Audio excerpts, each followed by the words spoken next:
여러분 안녕하십니까? 전자기학에 대해서 알아보도록 하겠습니다. 자, 먼저 전자기학에 대한 역사를 간단히 살펴보고 본문 내용으로 들어가도록 하겠습니다. 이 전기와 자기 현상은 아주 오랜 옛날부터 우리 곁에 있어 왔지만 16세기경이 되면서부터 그 전자기 현상에 대한 과학적 규명이 시작이 되었습니다. 그 결과로 그 오늘날과 같은 그 전자기 현상을 이용한 첨단 문명 사회가 도래하게 되었습니다. 이만큼 이 전기와 자기가 중요함에도 불구하고 공과대학에 입학한 학생들이 이 전기와 자기의 기초 이론인 전자기학을 어렵게 생각을 하는 경향이 있습니다. 물론 저도 학생 시절에 이 전자기학을 아주 어렵게 생각을 했었습니다.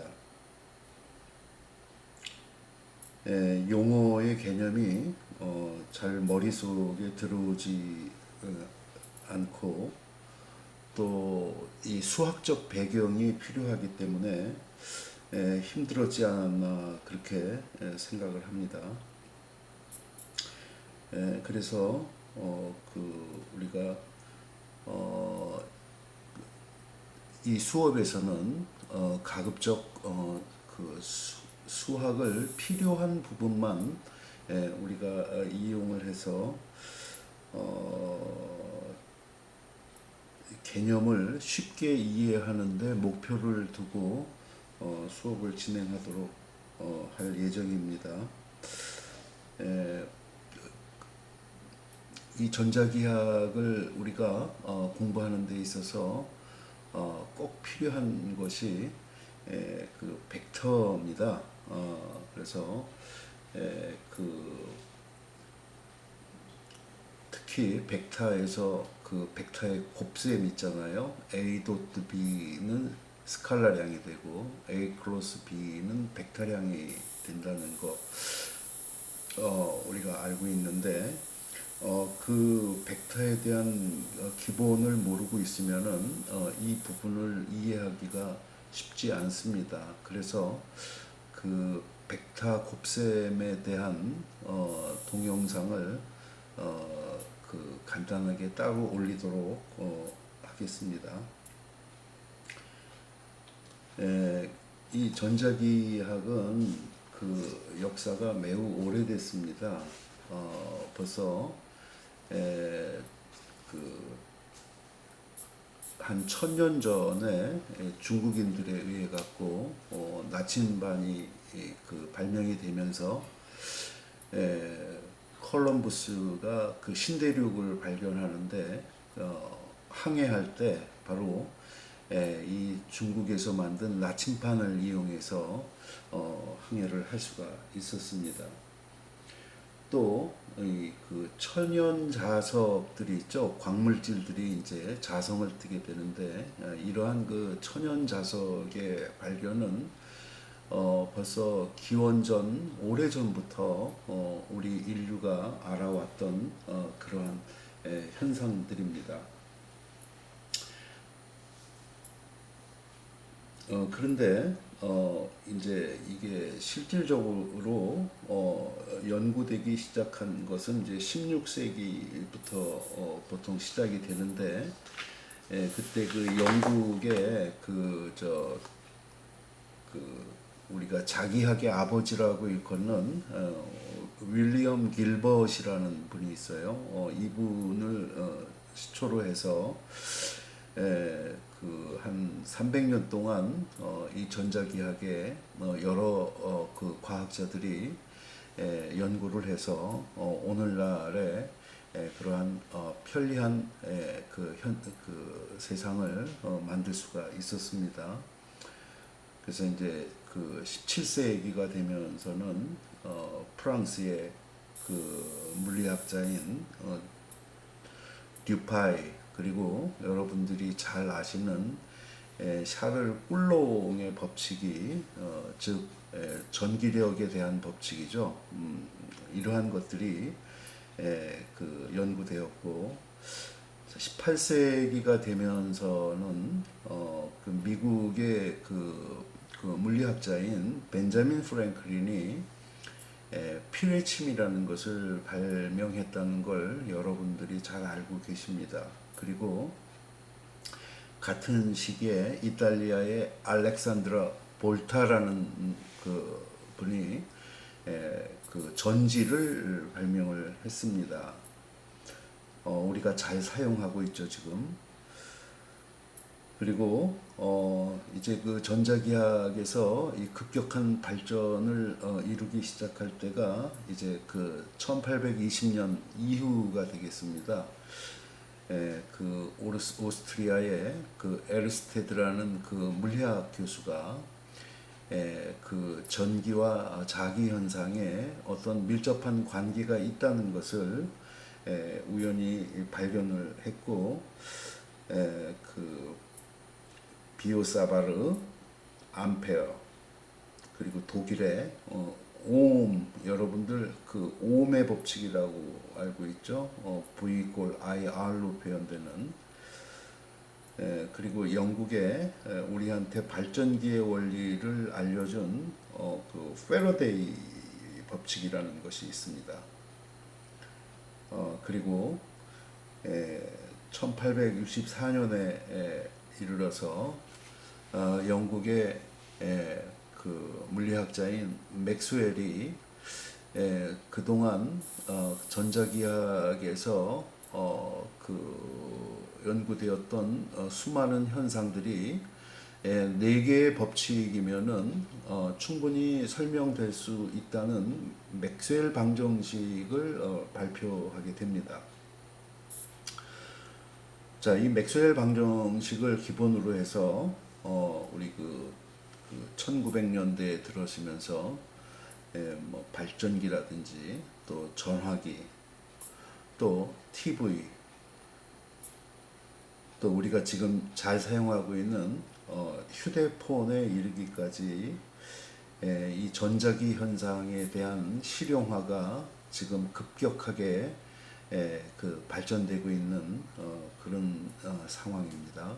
그래서 이 전자기 현상은 우리 공과대학생들한테 있어서 매우 중요하고 근간이 되는 그런 물리학의 한 분야라는 것을 여러분들이 잘 인식했으면 좋겠습니다.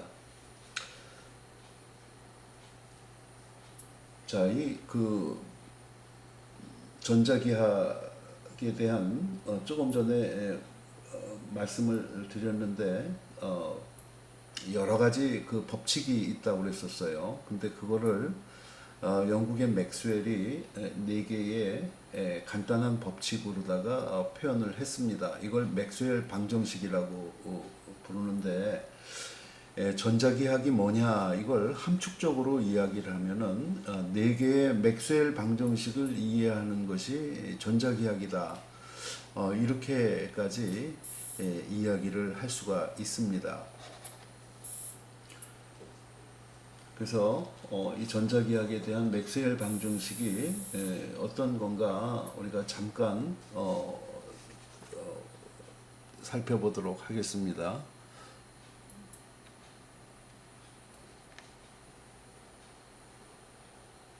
자, 일시 이 4가지가 여기 지금 4가지가 있는데, 전자기학에 대한 맥스웰 방정식입니다. 이 첫 번째, 전기장에 대한 가우스 법칙.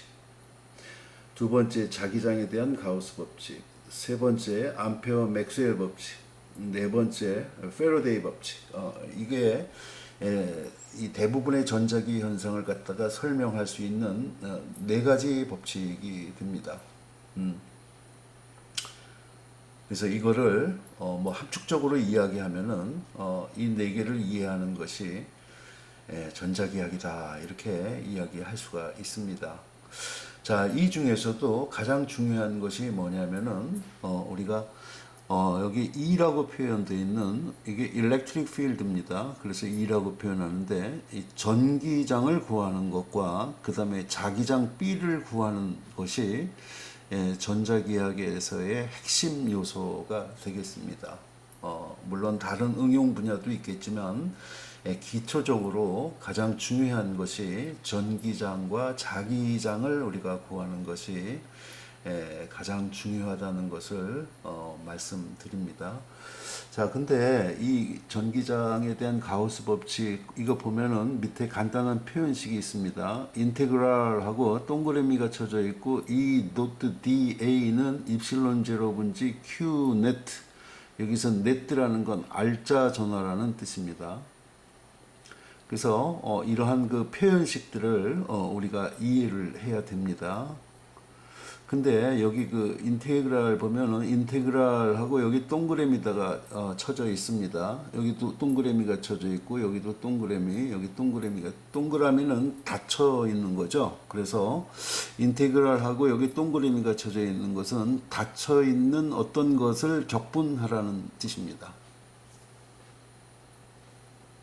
그래서 이 기호를 우리가 그 정확하게 알 필요가 있습니다.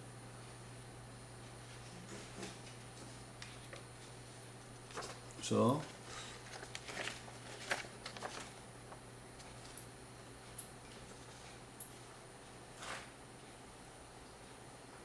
자, 여기 보면은 여기 적분 기호가 표시되어 있어요. 그래서 인테그랄하고 동그라미가 쳐지는 적분은 두 종류가 있습니다. 하나는 닫혀 있는 면을 적분하라는 표시고 요거는 인테그랄 동그라미하고 라인이라고 써져 있습니다. 이거는 닫혀 있는 폐곡선을 적분하라는 뜻입니다. 자, 요거는 폐곡면을 적분하라는 뜻이고 요것은 폐곡선을 적분하라는 뜻입니다. 그래서 인테그랄 E 노트 DA 해주면은 이건 특별한 밑에 기호가 안 붙어도 폐곡면 적분이라는 것을 알 수가 있습니다. 왜냐면은 여기 DA의 A라는 게 area 면적의 약자입니다. 그래서 이것은 폐곡면 적분이라는 것을 알 수가 있습니다. 이것도 마찬가지로 B 노트 DA 해주면은 폐곡면 적분이라는 것을 알 수가 있어요. 반면에 이것은 인테그랄하고 이 노트 DL로 표현이 되어 있습니다. L이라는 것은 라인의 이니셜 레터예요. 그래서 이것은 폐곡선을 적분하라는 뜻입니다. 인테그랄 B 도트 DL 이것도 폐곡선 적분입니다. 그래서 요것은 폐곡면 적분이 표시고 요것은 폐곡선 적분 표시가 되겠습니다. 자, 그 다음에 또 우리가 전자기학을 하기 위해서 중요한 것이 벡터 곱셈입니다. 그래서 A 도트 B A라는 벡터와 B라는 벡터를 갖다가 도트 프로덕트 해주면은 이 결과값은 스칼라량이 나오고 이건 A 크로스 B라고 읽습니다. 그래서 A 크로스 B 해주게 되면은 이 결과값은 벡터량이 나옵니다. 이 관계식을 모르면은 전자기학의 시작을 하기가 매우 힘듭니다. 그래서 간단한 동영상 벡터 곱셈에 대한 간단한 동영상을 올리도록 하겠습니다. 뭐 이미 잘 알고 있는 분은 보실 필요가 없지만은 이 그 벡터 곱셈에 대해서 확신을 갖고 있지 못하는 그런 학생들은 꼭 보셔서 이 그 벡터에 대한 의미를 정확하게 파악하시길 바랍니다.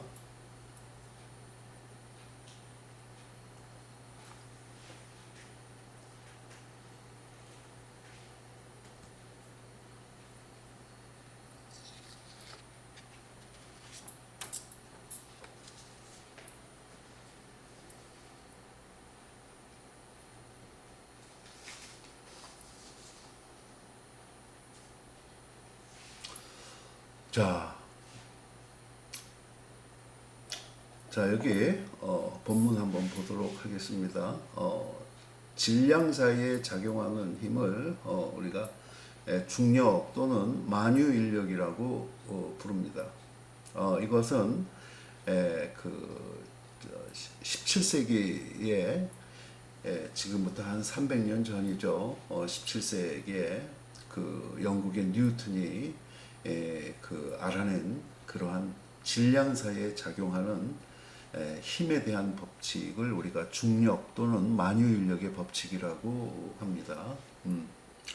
근데 전하 사이에 작용하는 힘을 우리가 전자기력이라고 하죠. 이 전하 사이에 작용하는 이러한 힘은 그 18세기에 그 프랑스의 샤를 꿀롱에 의해서 알려졌습니다. 근데 이 그 전하라는 우리가 보통 이제 전기량이라고 부르기도 하고 전하라고 부르기도 합니다. 같은 뜻입니다. 그래서 물리학에서 이 전기량 또는 전하는 Q로다가 표현을 합니다. 이 전하에는 그 플러스와 마이너스가 있는데 이 전하를 발견한 사람이 누구냐 하면은 그 기원전 600년경에 그리스의 철학자인 탈레스라는 분입니다.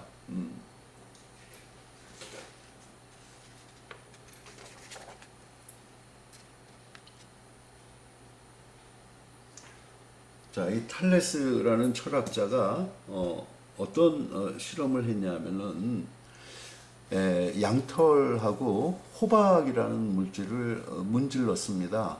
여기서 호박이라는 것은 먹는 호박 펌프킨이 아니고 송진이 굳은 물질입니다. 그래서 엠버라고 합니다. 영어로는.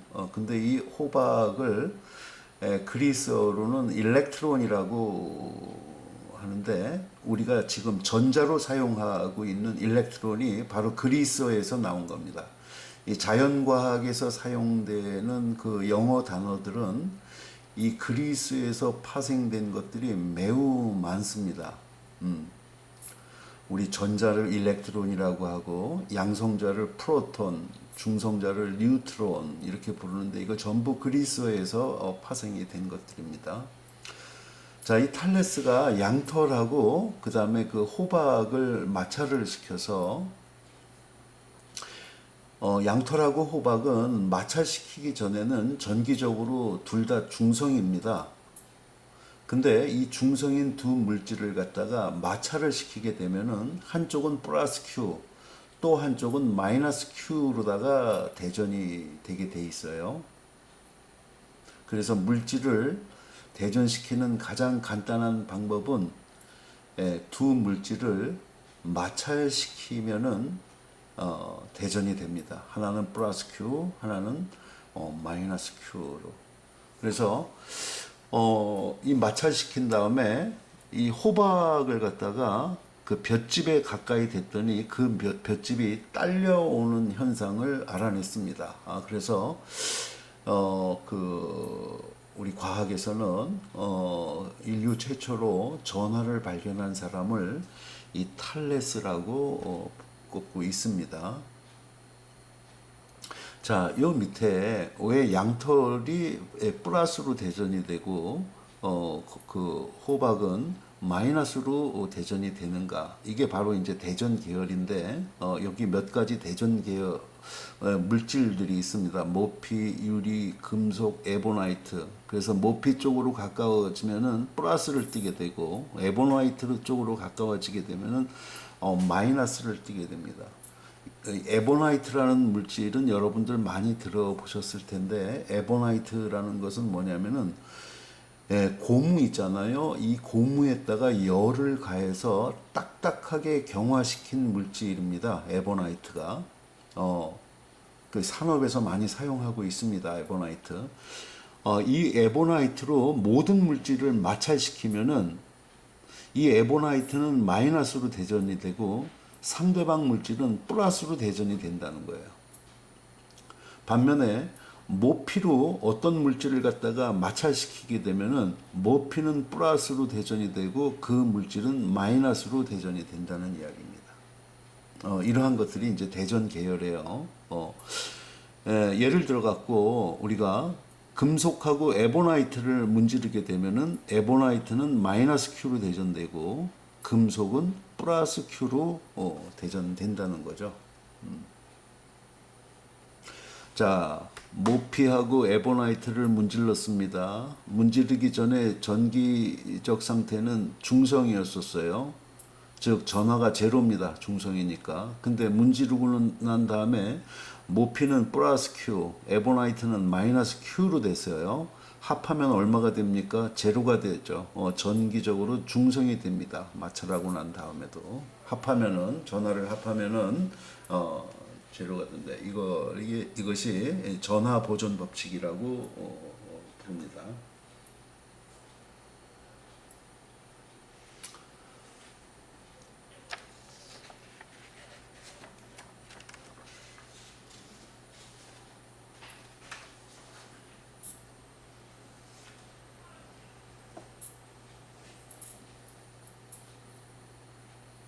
자, 여기 그 만유인력과 그다음에 중력과 전자기력에 대한 크기 비교를 해봤습니다.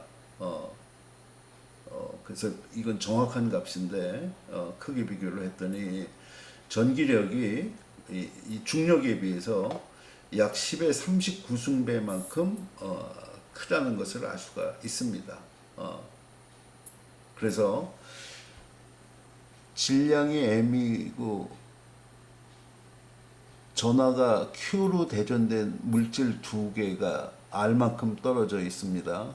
자, 이랬을 때 이들 사이에 작용하는 그 중력과 그 다음에 전자기력의 차이는 10의 39승배만큼 전기력이 크기 때문에 우리가 만유인력은 전기력에 비해서 무시할 수 있다는 이야기죠.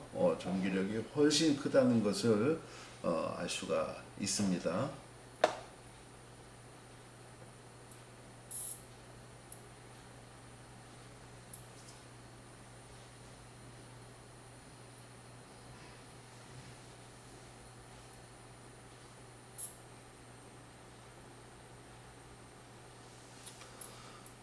자, 여기 그 전화에 대한 설명이 나와 있습니다.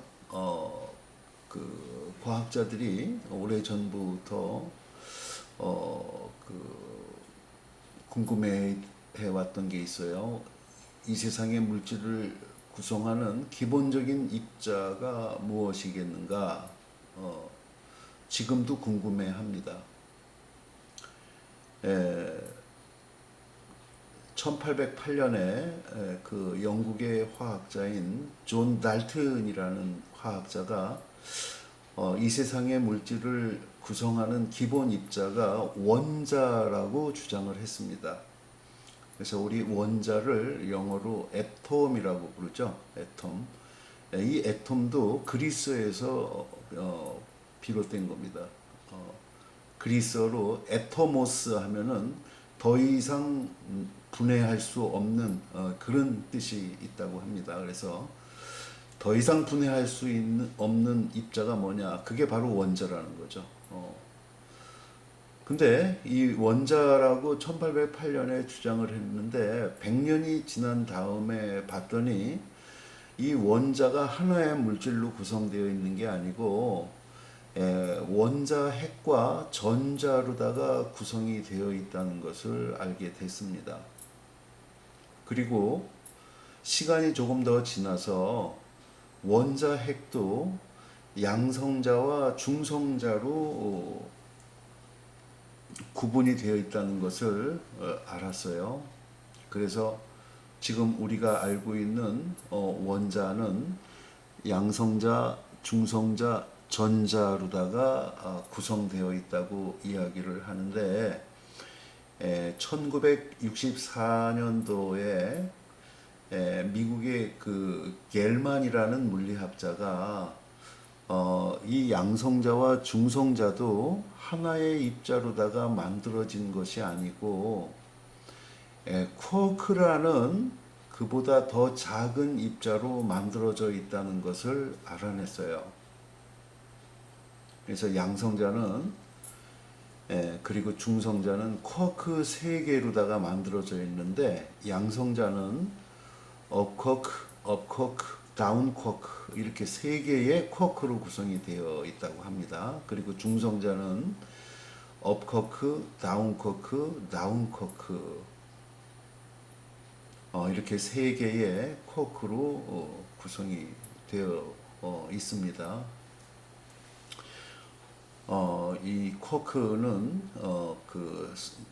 우리가 여기 일반 물리학에서는 다루기가 어렵고 소립자 물리학에서 이제 다루게 되는데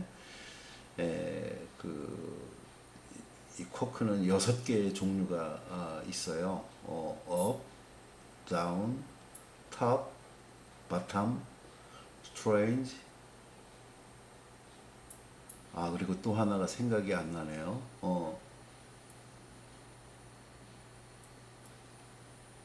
죄송합니다. 6개의 쿼크로다가 구성이 되어 있습니다. 자, 양성자는 플러스 전하를 갖고 있고 전자는 마이너스 전하를 갖고 있습니다. 근데 그 크기는 똑같습니다. 얼마냐면은 1.6 곱하기 10의 마이너스 19승 쿨롱이라는 전기량을 갖고 있습니다.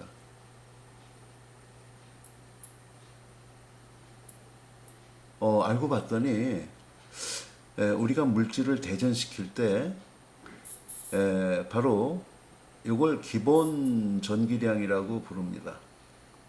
이 기본 전기량의 정수배로만 대전시킬 수 있다는 것을 1919년에 미국의 물리학자인 밀리컨이 밝혀냈습니다.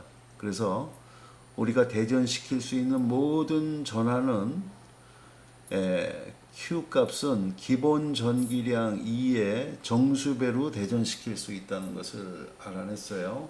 이것을 전하의 양자화 법칙이라고 부릅니다. 양자화라는 것은 불연속적이라는 뜻입니다.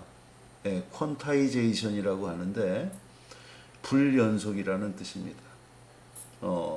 그전에는 두 물질을 조금 마찰시키고 부드럽게 마찰시키면은 우리가 임의의 전기량을 다 대전시킬 수 있는 줄 알았는데 그렇지 않다는 거예요. 1.6 곱하기 10의 마이너스 19승 쿨롱의 정수배로만 대전시킬 수 있다는 것을 1919년도에 알아냈습니다. 자, 우리나라 화폐를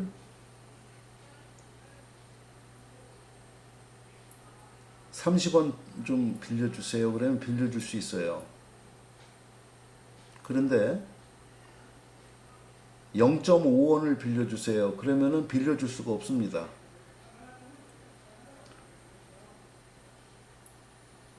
돈이 필요해서 그러는데 10,000원을 빌려주세요. 빌려줄 수 있지만 10,3원을 빌려주세요. 빌려줄 수 없습니다. 즉 우리나라 화폐는 1원을 기본 단위로 양자화 되어 있다는 거예요. 그게 화폐의 양자화 법칙입니다. 말하자면 바로 이 전하의 양자화 법칙은 2의 정수배로만 대전시킬 수 있다는 겁니다.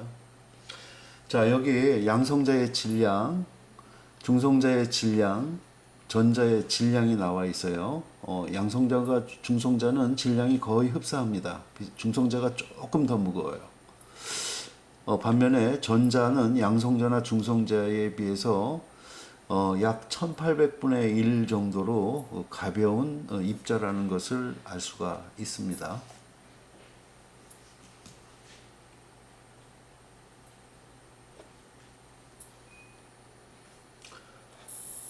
자, 여기 이 전자를 발견한 사람은 이게 1897년에 그 전자의 특성을 발견을 했는데, 전자를 발견했다고 해서 양성자를 발견했다고 해서 이거를 볼 수 있는 게 아닙니다. 특성을 알아냈다는 거예요. 우리는 영원히 양성자, 중성자, 전자를 볼 수는 없습니다.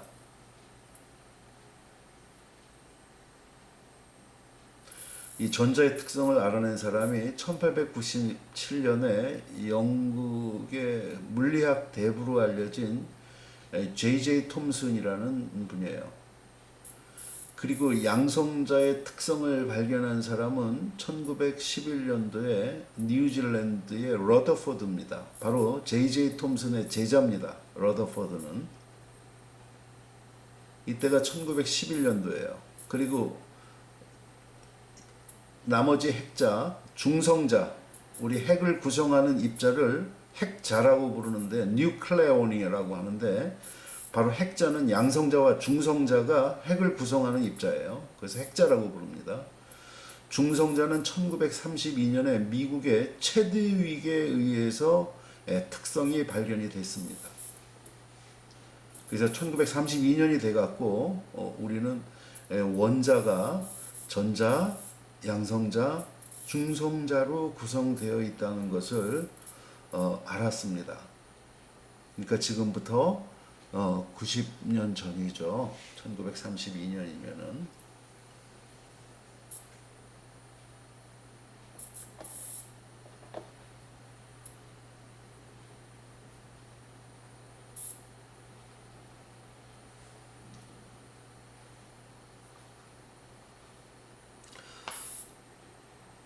자, 5분만 쉬었다가 진행하도록 하겠습니다.